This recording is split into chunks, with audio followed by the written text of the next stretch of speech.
Olá pessoal, sejam bem-vindos à nossa apresentação, né, à nossa palestra sobre os aspectos freirianos nos jogos de RPG.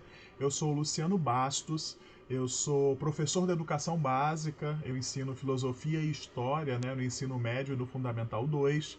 Eu sou mestre em filosofia pelo programa de pós-graduação em filosofia e ensino do Cefet aqui no Rio de Janeiro. Eu sou aluno da especialização em ensino de história do programa de pós-graduação em história, né, do Departamento de História do Colégio Pedro II, e sou membro consultor da The Game Maker, que é uma fábrica de jogos aqui do Rio de Janeiro, que também produz, né, jogos educacionais. Também sou membro do grupo de pesquisa Filosofia e Jogos, abordagens didáticas para o ensino de filosofia, um grupo de pesquisa do Cefet RJ com fomento do CNPq. E hoje a gente vai falar então, né, a gente vai tentar entender aí essa coisa, né, de aspectos da filosofia e da prática educacional do Paulo Freire, né, e o RPG, né, o que é que a gente pode aí fazer, que paralelo que a gente pode traçar entre as perspectivas freirianas, né, e a ação do jogo. Bom, como eu costumo ser muito prolixo, eu vou tentar falar hoje menos, né? Vou tentar fazer aí uma palestra aí no máximo com uma meia hora, 40 minutos. E dessa vez eu estou apresentando os slides, normalmente eu não faço isso, mas acho que para orientar a fala e para eu também apresentar alguns elementos da minha bibliografia, eu achei melhor então apresentar aqui as ideias organizadas, ok? Então, vamos lá. Bom, antes de tudo, é importante a gente tentar identificar quem é essa figura do Paulo Freire, porque hoje a gente está vivendo no Brasil, né, um momento de desconstrução em função dessa polaridade, né, política tão agressiva. A gente está deixando de saber quem as pessoas são, né, de estar julgando elas antes de mesmo de ler, né? Quantas pessoas por aí não fazem aí um discurso anti-freiriano, mas ninguém, né, muitas dessas pessoas não leram o trabalho de Paulo Freire. Então, Paulo Freire, ele vai nascer em Recife em 1921 e vai morrer em São Paulo em 97. Ele é conhecido como educador e filósofo, considerado um dos pensadores mais notáveis da história da pedagogia mundial, tendo influenciado um movimento chamado pedagogia crítica, né? Ele tem uma perspectiva ali que se orienta pelo marxismo, pelas percepções das interações sociais, né, da luta de classes, perspectivas que acabam gerando um certo preconceito em relação ao nome de Freire, mas ao mesmo tempo ele é o pensador do amor docente, né, do respeito, da perspectiva do educando, né, do aluno, a partir das idiosincrasias, né, das características próprias da realidade imediata do aluno, ou seja, ele está considerando ali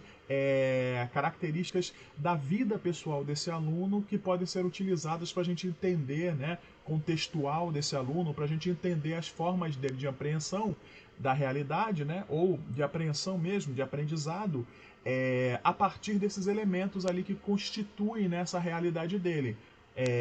Uma outra coisa é que ele patrono da educação, apesar também de uma tentativa aí de desconstruir isso. Tem uma lei que foi promulgada em 2012, se eu não me engano, e Paulo Freire, então, é o nosso grande aí patrono da educação, né?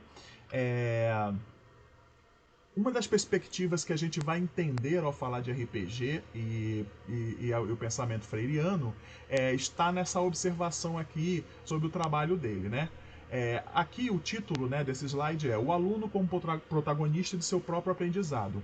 Sua prática didática fundamentava-se na crença de que o educando assimilaria o objeto de estudo fazendo uso de uma prática dialética com a realidade em contraposição por ela denominada educação bancária, tecnicista e alienante, né? Para o Paulo Freire, nós estávamos produzindo, né, até o momento que ele inicia o trabalho dele, uma educação preocupada em lançar sobre o aluno um conteúdo e um corpo de conhecimentos estático, centrado nos vultos históricos, que não levava em conta a realidade dele. Então, assim, a dinâmica de uma discussão sobre a história do Brasil, que tem o Rio de Janeiro no centro, ela pode não fazer sentido para aquele menino que está lá em Goiás, ou para aquela criança que está em São Paulo, ou para aquela criança que está em Minas, né? Para aquele adolescente que está aprendendo ali. Então, era interessante que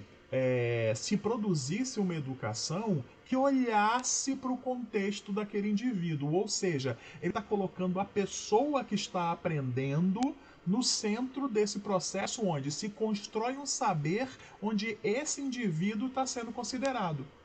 Ok? Mas aí tem uma palavra ali que é muito importante pra gente agora, é entender esse processo e entender por que o jogo de RPG oferece pra gente, então, né, uma perspectiva que eu vou considerar tão freiriana, né?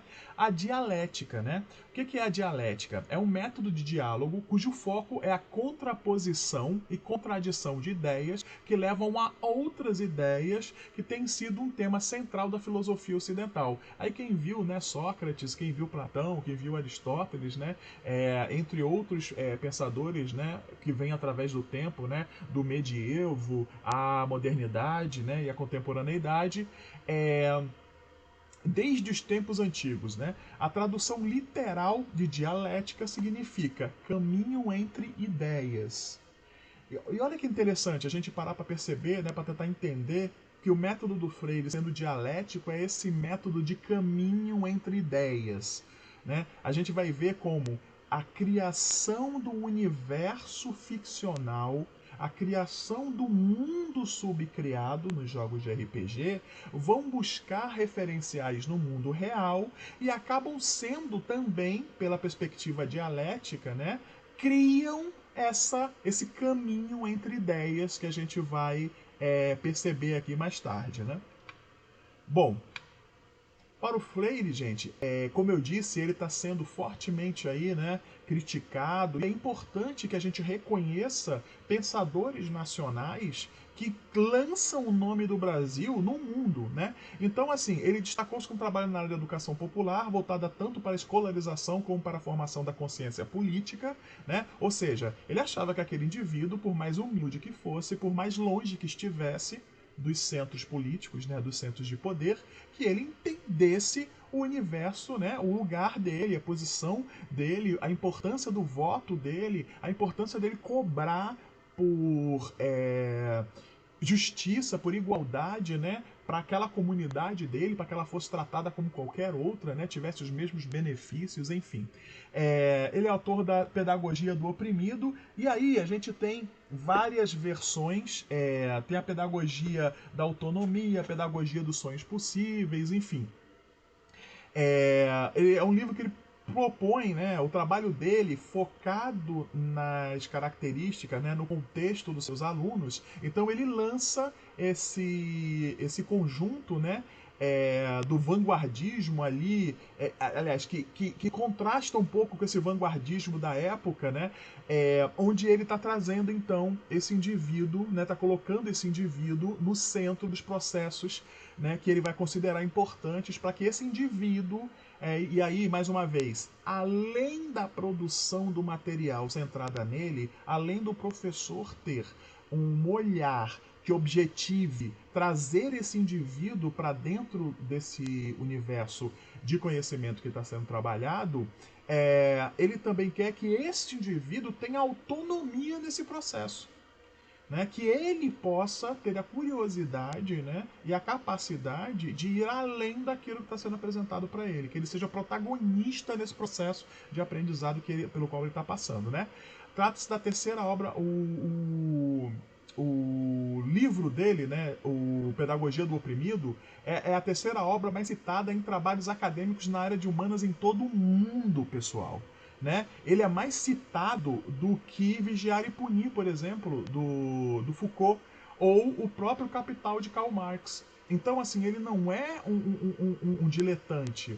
É importante a gente entender a importância do Paulo Freire, né, como um pensador nacional que tem uma obra vasta.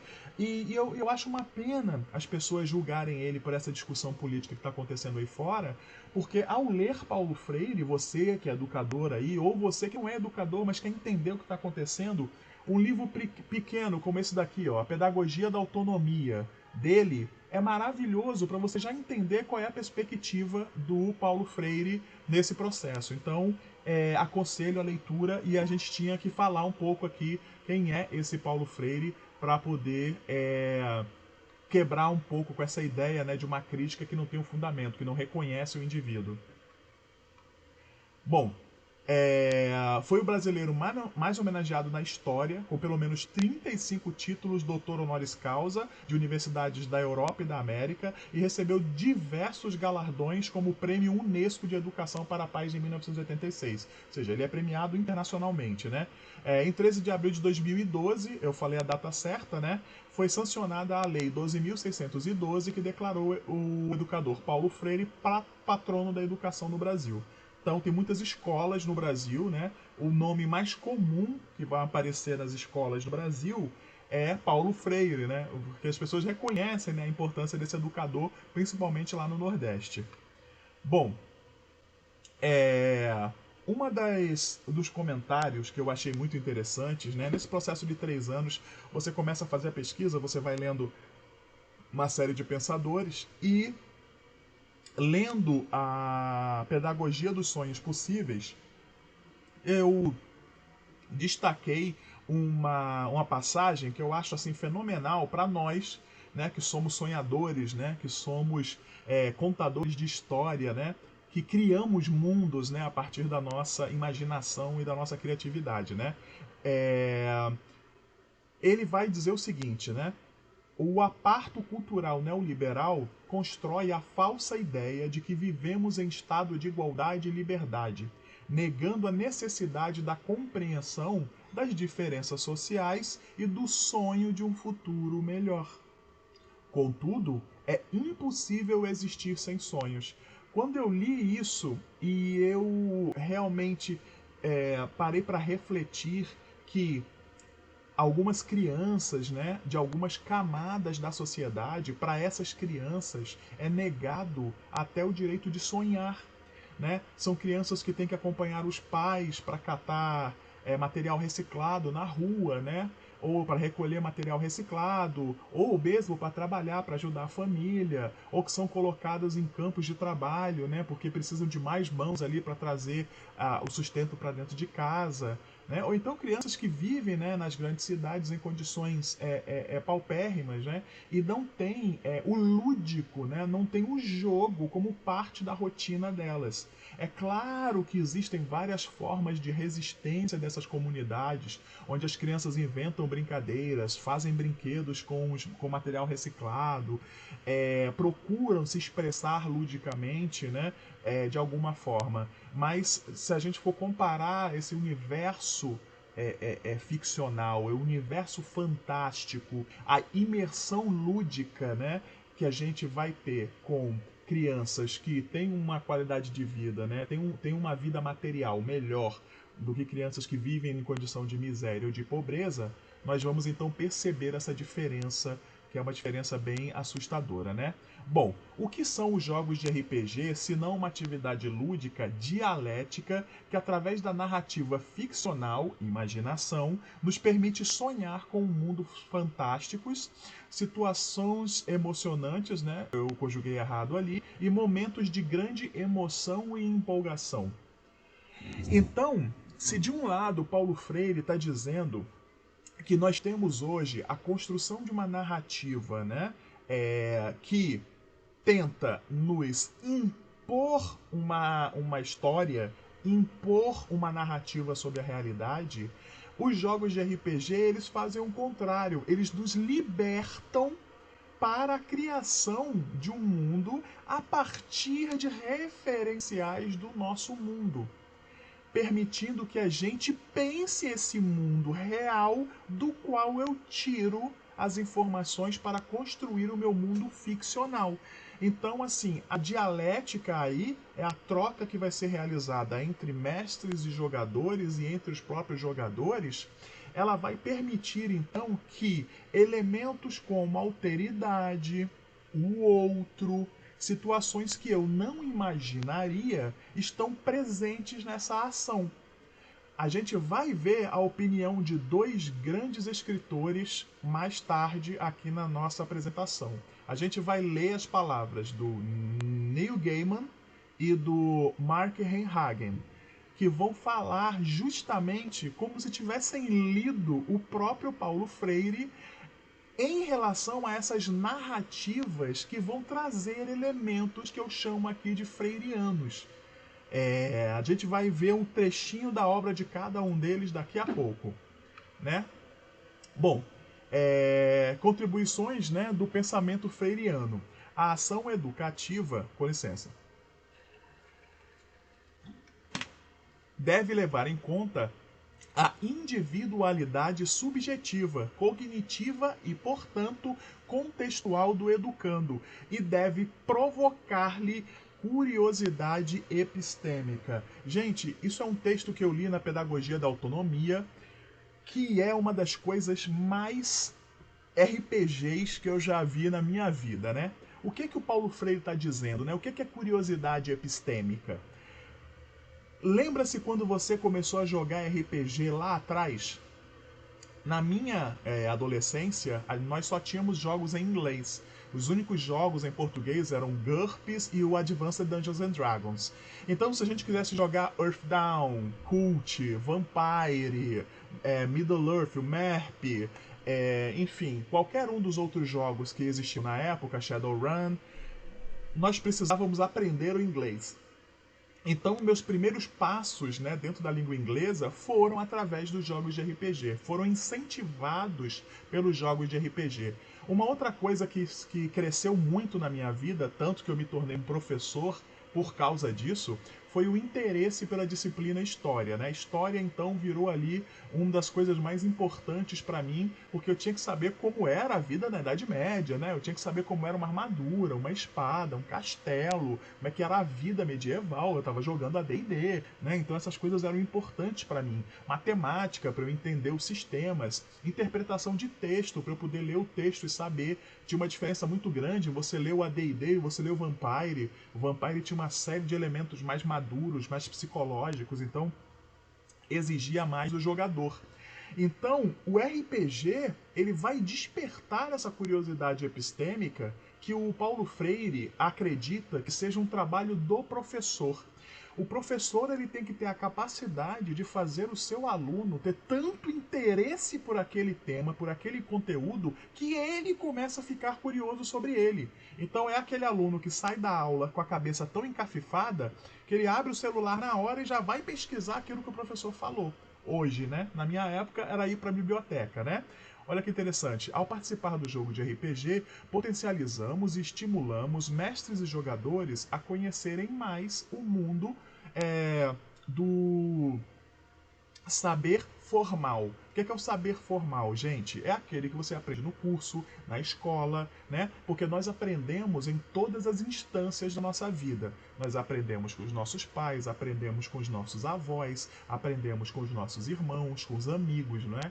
E o conhecimento formal é aquele que vem de uma pesquisa, é aquele que vem dos livros que passaram por uma rigorosidade epistemológica, foram estudados, pesquisados. Então, o RPG ele tem essa capacidade, né, de fazer a gente querer saber mais sobre esse conteúdo específico, né? O saber epistêmico. Aprendo outras línguas, desenvolvo a interpretação de texto, a matemática, a dedução social, ou seja, eu percebo na ideia do outro, no comentário do outro. Eu percebo, eu tenho epifanias, eu começo a entender o mundo porque eu tenho mais referenciais do que eu tinha antes da atividade lúdica que é o jogo. E aí a gente pode citar o Círculo Mágico de Huizinga, enfim, são temas que eu não vou abordar nessa palestra, mas que também estão presentes aqui, né? Dedução social, além da minha inteligência emocional e referenciais de alteridade. Por quê, gente? Todo jogo ele tem um sistema de regras. E esse sistema de regras possibilita que cada um de nós, participantes, tenhamos um momento para falar, para expressar as nossas ideias, para descrever as nossas ações. Então, no momento que eu estou agindo dentro do jogo, através das regras, eu desinvisibilizo o meu corpo, a minha voz, as minhas ideias, e com isso eu também me torno um referencial para as pessoas que estão participando da atividade comigo. Afinal de contas, o jogo de RPG ele é cooperativo. Então, todo mundo tem o seu momento e as regras asseguram que esse momento exista, ok? Bom, alguns de vocês vieram ver essa palestra por causa do Paulo Freire. Alguns de vocês vieram ver essa palestra por causa do RPG e alguns de vocês vieram por causa do Paulo Freire e do RPG. Então não seria justo que eu falasse tanto do Paulo Freire sem falar, né? Sem tentar ali fazer um resumo pequeno do que é um RPG. Não é o meu objetivo aqui, gente, estabelecer regra, não é o meu objetivo estabelecer verdade. Eu peço que todos vocês que são curiosos em relação ao Paulo Freire ou ao RPG pesquisem, porque é fascinante, mas eu vou tentar então fazer aqui uma breve apresentação, né? A sigla abrevia a expressão Role Playing Games, que quer dizer jogos de interpretação de papéis. Nas minhas pesquisas ao longo desses, sei lá, desde 2003 aí, eu tô, enfim, há 14 anos, né? Não, há 18 anos, né? Fazendo pesquisas em torno do RPG e da educação, eu encontrei um livro de 1966 chamado Modern War Miniatures. Nesse livro você tinha um juiz, 2 jogadores e as pessoas falavam o que estavam fazendo no campo de batalha. E o juiz servia como referendo. E o juiz também falava das ações de coisas que os 2 jogadores não controlavam. Por exemplo, uma metralhadora foi disparada no campo de batalha. Um tanque vem pela estrada do norte. Né? Então, essa ideia, esse conceito, mesmo que tenha sido no jogo de guerra, é o conceito dos jogos de RPG. Existe uma revista americana de wargames chamada Courier Magazine. Quando Dungeons and Dragons foi lançado em 1974, o diretor da Courier Magazine fez um edital falando: olha, o jogo de Gary Gygax e Dave Anderson é como o jogo de Cornus, para quem conhece. Ou seja, ele estava comparando o jogo Dungeons and Dragons, considerado o primeiro jogo de RPG do mundo, ao jogo de Michael F. Corns, chamado Modern War Miniatures. Então, o conceito sobre jogos de RPG surge em 1966, mas o jogo que criou a indústria e popularizou a imagem da fantasia, Dungeons and Dragons, é lançado então em 1974 por Dave Anderson e Gary Gygax. Sem esquecer que a ideia que levou à construção das regras de Dave Anderson, elas foram apresentadas por um colega dele chamado Dave Wesley, que apresentou um jogo chamado Braunstein, que era um tipo de jogo de guerra semelhante a do Michael F. Corns, onde os indivíduos tinham missões dentro de uma cidade, né, entre a Alemanha e a França, se eu não me engano, chamada Braunstein, daí o nome do jogo. Então nós temos aí, como tudo na história, né, uma série de coautores e de influências que vão ajudar a gente a entender a origem dos jogos de RPG. Mas tudo bem, Luciano, você falou sobre a origem do jogo de RPG, mas você não me explicou ainda o que é o jogo de RPG. Vamos lá.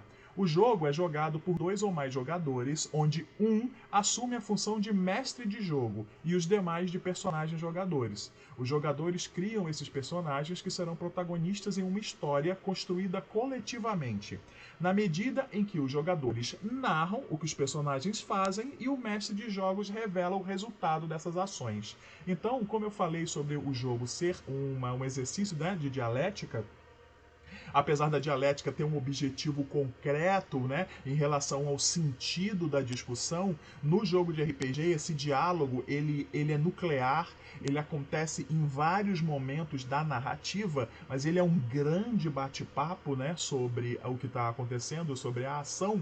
Então você tem um narrador, um grupo de jogadores e nós vamos contando uma história. Vocês encontram uma caverna, vocês entram, vocês não entram, o que vocês vão fazer? Vocês encontram um monstro, vocês vão enfrentá-lo, não vão, o que vocês vão fazer? E existe um conjunto de regras, né? É um conjunto de mecânicas que utilizam às vezes dados, às vezes cartas, às vezes só uma descrição, que nos ajudam a resolver os conflitos que aparecem no jogo. Mas essa parte mecânica, ela é uma dos vários elementos que o jogo traz pra gente. Ok? Eu espero que tenha ficado claro o que é o jogo.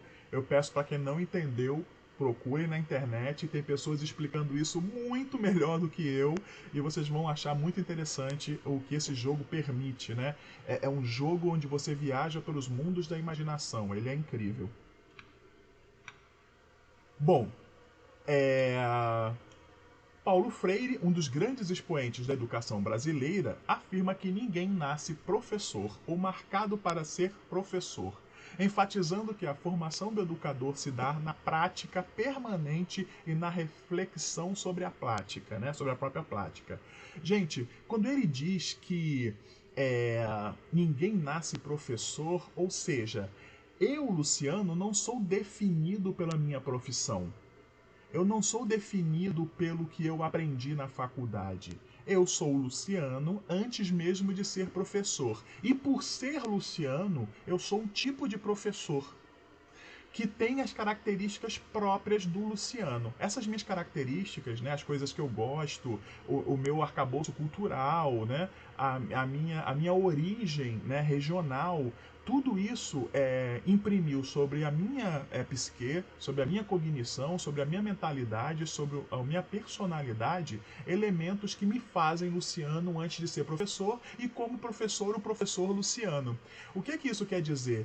Que é uma lógica muito contemporânea, muito moderna, que a gente se defina pela nossa profissão, quando na verdade nós temos que ser definidos por quem nós somos, as características que nos marcam enquanto seres humanos. Ou seja, a personalidade, um é mais alegre, um é mais festivo, enfim, um é mais rabugento, o outro é mais infantil, mais bobo, ou então os nossos interesses intelectuais, a literatura, a arte, né? A música, a própria ciência, né? Os hábitos da cultura do corpo, como os exercícios, os esportes. Então, esses elementos nos definem antes mesmo de qualquer outra imposição, né? De qualquer outro título, de qualquer outro rótulo que a sociedade coloque sobre nós. E isso nos leva a uma perspectiva muito interessante, que é a dos próprios jogos de RPG. Com muita tristeza a gente ouve as pessoas dizendo que Dungeons and Dragons não é RPG. Né? Eu estava num evento aqui no Rio de Janeiro, de versão offline, aconteceu uns 2 anos atrás, ou 3 anos atrás, e nós estávamos ouvindo uma palestra, né, do John Wick, e ele estava dizendo que ele achava que Dungeons and Dragons não era um jogo de RPG porque ele eliminava uma série de características, né, narrativas e criativas que são comuns nos jogos de RPG, ou como os jogos deveriam ser pela perspectiva dele. Então eu trouxe aqui essas 3 imagens, né? A, B e C. Vamos chamar o A de André. André é o jogador.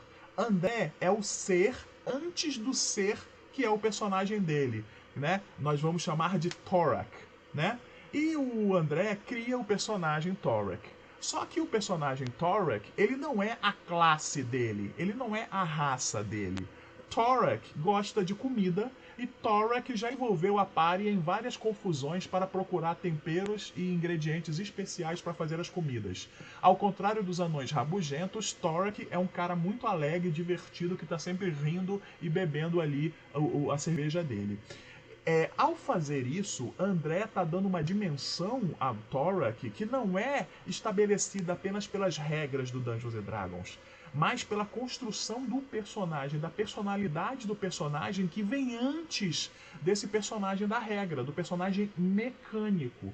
Então, isso é mais um elemento do pensamento, da filosofia do Freire, que eu acho que nós, jogadores, né, deveríamos tentar pensar, porque isso faz com que qualquer jogo seja um jogo que seja mais denso, mais dramático, mais envolvente, porque ele vai trazer os elementos da personalidade dos jogadores para dentro da ação do jogo. Eu vou explicar melhor para vocês. Todo jogador é, antes de tudo, um ser social, psicológico, espiritual, emocional, com gênero, etnia, grupo social, sexualidade, interesses e saberes diversos. Esse ser é o ser que toma a ação, que torna a ação do jogo possível. Logo, é o ser antes do ser ficcional. Vamos lá. Um jogo de RPG, ele vai acontecer sempre, pessoal, em duas instâncias. A primeira instância da esquerda é a da realidade. Ela envolve eu, você, as pessoas que estão jogando e as nossas individualidades. Quando a gente afirma que o jogo de RPG é político e tem política como todos os outros elementos da nossa vida social, é porque, ao entender que o jogo de RPG acontece na realidade, ele acontece entre nós que somos seres sociais, que somos seres políticos, como diria Aristóteles, né? O zoon politikon. Nós somos indivíduos que fazemos as discussões sobre as questões de etnia, de política, de sexualidade, de gênero, elas fazem parte da nossa rotina, elas fazem parte da nossa existência. Não tem como elas não fazerem parte também do ritual social chamado jogo. Ok? A outra instância na qual o jogo acontece é a fantasia. E ali é o mundo subcriado. Como nós não somos alienígenas, nós sempre buscamos o referencial para os nossos mundos de fantasia aonde? No único mundo que a gente conhece, que é o nosso. E é claro, o mundo histórico. É um mundo que teve guerras, é um mundo que teve pragas, é um mundo que teve conflitos diversos, é um mundo que evoluiu tecnologicamente, é um mundo que construiu o mito, não é? Então, esse universo ficcional, ao ser criado, nos faz pensar sobre o universo real. É uma forma de apropriação que nos permite pensar esse universo. Então, o que é que diferencia um jogo de RPG de uma ficção, Luciano, literária, onde a gente é apenas um leitor, nós não somos protagonistas? E aí eu digo, é o conjunto de regras. As mecânicas, as regras, elas intermediam essa minha necessidade ou criatividade, dando controle para que nós possamos fazer esse referencial funcionar no universo fantástico, né? Ou seja, mediadas por um conjunto de regras. Esse conjunto de regras, ele tem vários sabores, vamos colocar assim, né? Uma vez eu vi um comentário muito bom, alguém dizendo que GURPS era que nem um buffet. Você pode comer de tudo, mas não tem nenhuma carta especial com pratos específicos e mais saborosos, né? É como se o Dungeons and Dragons, Cyberpunk, The Strange fossem pratos à la carte. E o GURPS, que é um sistema genérico, fosse eu acho que foi o Diogo Nogueira que falou isso, eu não me lembro. Mas, enfim, isso é muito interessante, né? Porque esses sabores, né? Eles estão muito mais associados a características descritivas do universo do que ao sistema. Algumas pessoas vão dizer, não, Luciano, a ficção criou o Skill-Based System, enquanto que a fantasia criou o Class-Based System. E isso já cria uma percepção diferente de mundo. Mas se a gente recorrer a Paulo Freire de novo e entender que esse indivíduo ele vem antes do indivíduo mecânico, quanta diferença vai fazer então essa perspectiva da regra, né, nesse sabor? Eu tenho minhas preferências, claro. Por exemplo, horror eu gosto mais de Call of Cthulhu, da New Order, do que de outros jogos. Se eu quero jogar um jogo de horror pessoal, eu gosto muito deste Corpo Mortal e do Vampire, por mais que as pessoas tenham lá suas críticas ao sistema depois de algum tempo. Então, as pessoas também vão ter as suas opiniões sobre isso. Mas o que é importante a gente entender aqui é que essa realidade que a gente vive, ela vai emprestar elementos a essa realidade fantástica. O que é que isso quer dizer? Quando a fantasia reproduz a realidade, ela reproduz a mim, a você, as nossas escolhas sociais, as nossas escolhas políticas, a nossa existência étnica. Então, o jogo, de alguma maneira, também vai trazer esses elementos para a sua ação. Então, nesse sentido, ele é muito freiriano ao considerar a individualidade de nós jogadores e do contexto onde nós vivemos, ok? Bom, a teoria do anão rabugento, eu vou explicar para vocês. Quando você vai fazer um anão para Dungeons and Dragons, na maioria das vezes, você já pensa no resmungão com machado beberrão, né? Esse estereótipo do anão acaba fazendo com que você crie ao longo da vida 500 anões que na verdade são um único anão. Por que a perspectiva de Freire é tão interessante? Porque ela vai estar considerando a mim e a você antes de considerar o anão e antes de considerar o anão mecânico. Eu digo, o André é o jogador, mas é também o corpo, a voz, a etnia, a intelectualidade, o gênero, a especialidade é político. O ser antes dos seres. Quem são esses seres? É o Thorak, né? O Thorak, ele é um personagem. Ele é construído com uma personalidade. A etnia do Thorak foi escolhida pelas regras de Dungeons and Dragons porque Dungeons and Dragons foi lá na realidade buscar esse referencial. Esse referencial da realidade sobre a etnia dele, sobre a raça dele, sobre o mundo dele, sobre as relações políticas e sociais dele, também são nossas. Né? Ele tem então ali uma visão de mundo, a moral e a ética, mais uma vez, a gente está buscando nos alinhamentos, né, de Dungeons and Dragons, os referenciais na filosofia, né, na ciência da moral, que é a própria ética, gostos pessoais, ele é o ser subcriado. Então, entre o André e o Thorak B, existe uma relação de ser que vem antes mesmo do Thorak mecânico, né? Que já é o guerreirão que tá lá na linha de frente dentro da dungeon, né? O Thorak também é mecânico. Classe, raça, dados de vida, bônus de ação, habilidades, perícias, resistência. O ser mecânico criado como peça do jogo. Ou seja, é muito importante que a gente nunca apague esse Thorak do meio. A gente tem que entender que a gente não pode sair do André direto pro Thorak mecânico, né?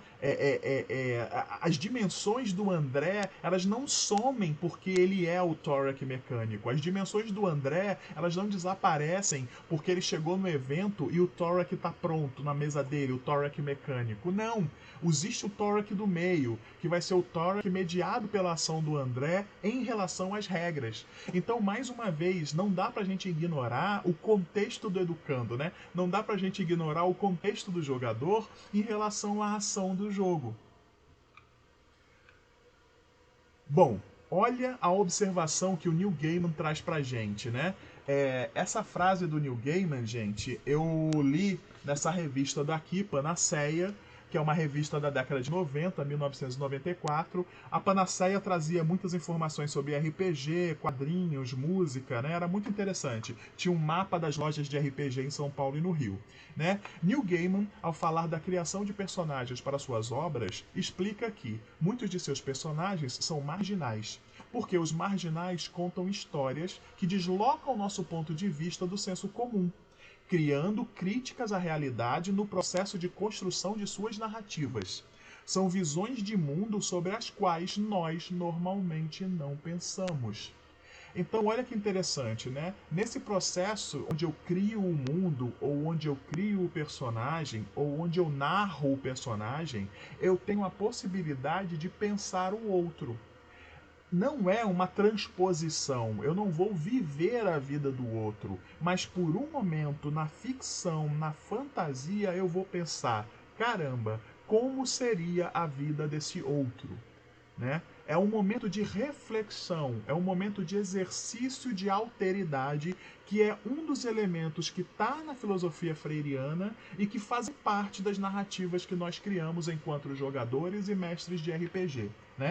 A imaginação permite pensar o real. Os jogos de RPG se apresentam como uma atividade em que a ação estruturada na forma de jogo possibilita abordagens multitemáticas e dialoga ao mesmo tempo com esse universo subcriado da história que busca o tempo todo referenciais de uma realidade, a nossa. Né? Então, mais uma vez, a gente está falando aí de um jogo que vai me permitir, então, criticar, perceber, observar, refletir sobre a realidade, porque ele se estrutura na perspectiva dessa realidade. Para nós é incognoscível uma outra, porque nós não somos alienígenas, como eu falei, né? Nós podemos pensar no mundo mais louco possível, uma aventura de Rick e Morty, mas mesmo assim, todos os elementos presentes ali foram tirados, né, das nossas experiências enquanto seres humanos. No prefácio do melhor livro de RPG de horror da história, que é esse daqui, gente, Vampiro à Máscara, de 1994. Essa é minha edição comprada lá na Devir, em São Paulo. É um negócio de louco isso. Amo esse livro. A gente tem essa... É um dos comentários mais maravilhosos do Reinhagen. Eu queria muito que ele voltasse a ter esse pensamento, né? Não mais contamos histórias, nós as ouvimos. Sentamo-nos passivamente e deixamos que nos tomem no colo e nos levem para o mundo que é descrito, para a percepção de realidade adotada por outros narradores. Tornamo-nos escravos de nossos televisores, permitindo que as oligarquias de artistas nos descreva as nossas vidas, as nossas culturas, a nossa realidade. Através de histórias transmitidas diariamente, nossa imaginação é manipulada, com resultados por vezes positivos, mas na maior parte dos casos negativos.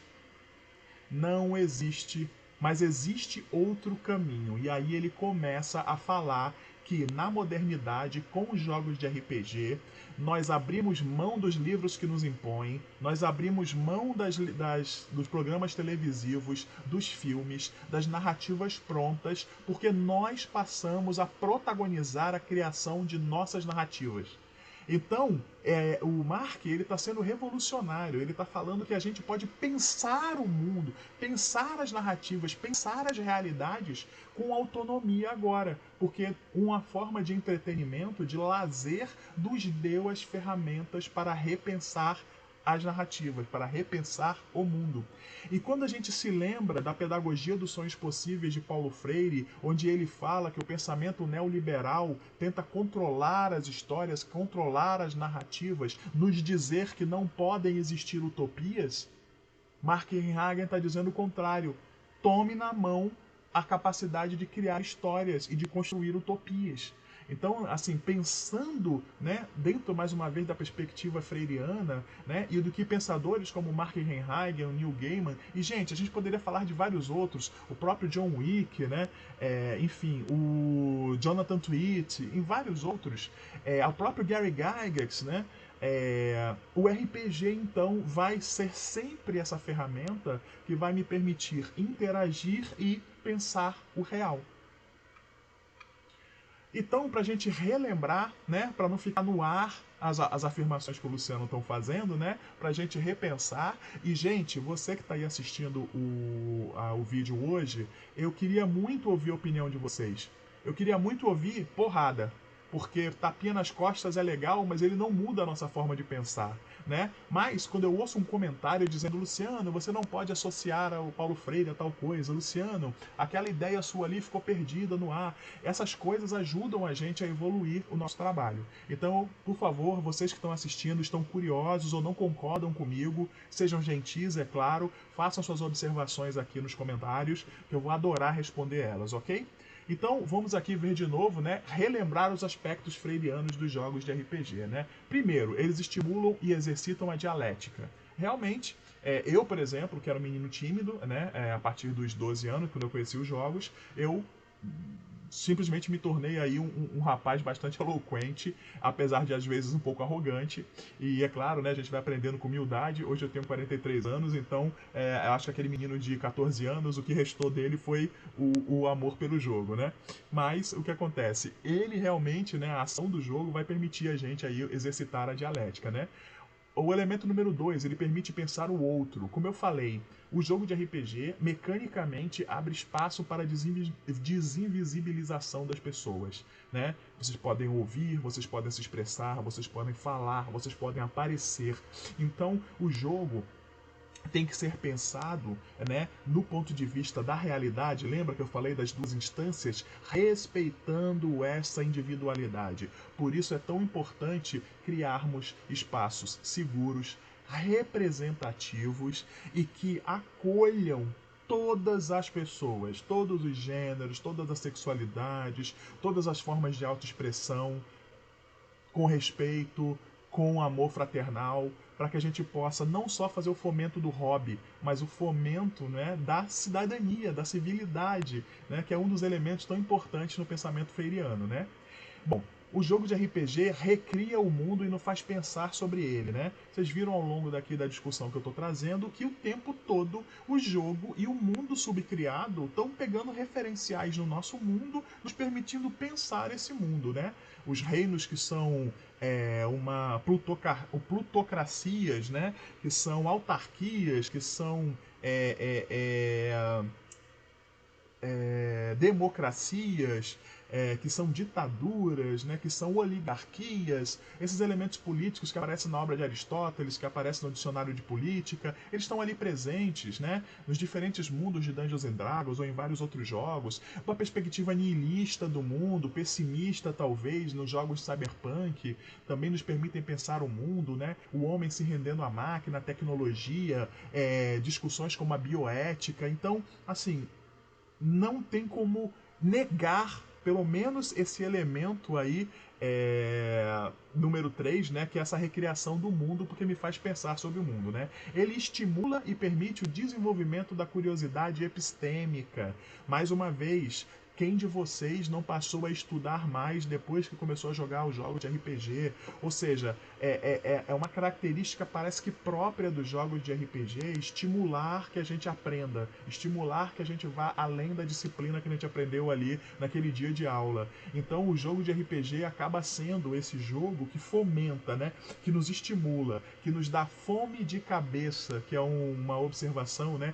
Que é uma forma que o Paulo Freire falava, né, sobre essa curiosidade epistêmica, né? 5. Ele possibilita o exercício da capacidade de compreensão contextual. Sim, isso hoje é muito importante. Nós estamos condenando uns aos outros, né? Seu isso, seu aquilo, enfim. E nós estamos nos separando de pessoas que até alguns anos atrás nós convivíamos e por quem nós nutríamos simpatia e amizade. Então a gente, através dos jogos, a gente começa a pensar um pouco como é que aquele outro seria ou é, e nesse processo eu acho que ele é muito positivo para nós, né, enquanto seres humanos, né?